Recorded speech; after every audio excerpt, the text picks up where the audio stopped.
and one of the combatants told me that, look, you can be as optimistic as you want in relation to peace building, post-war transition processes, or whatsoever you may call them. For us, we want you to know that we can't eat peace.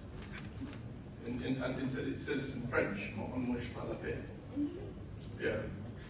He said, give us food, give us job, give us hope, give us social services, and then you make a positive difference in our lives.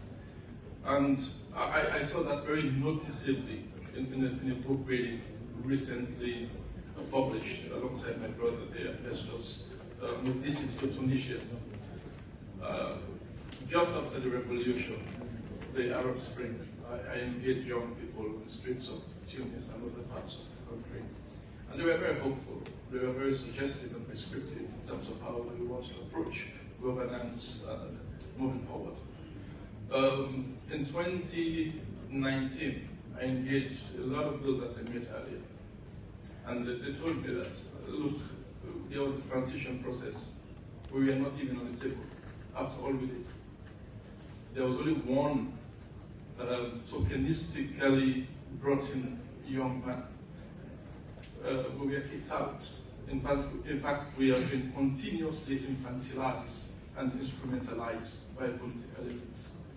And a lot of them started leaving, going to join violent extremist groups in Asia, in the Middle East. And you see that what has taken place on the continent is the fact that young people do understand their agency. So this is the difference. It's not optimism.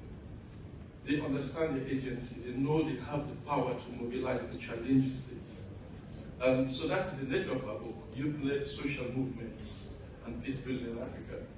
And this is why we see from Senegal, all these groups like Yanomari and others challenging the state continuously.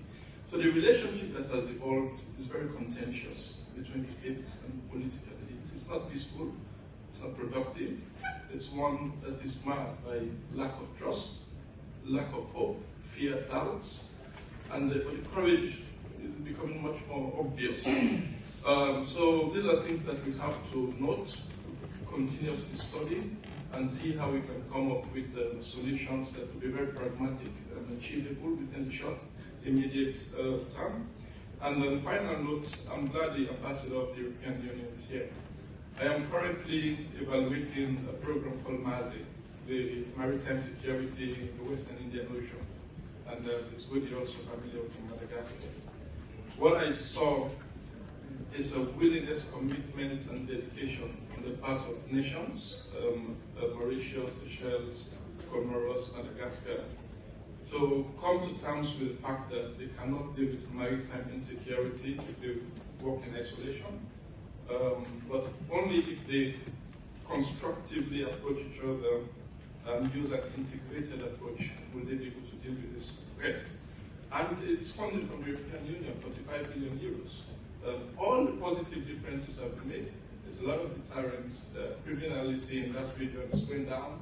And I was also very impressed with the fact that the efforts have been made to bring it to the Gulf of Guinea this time around.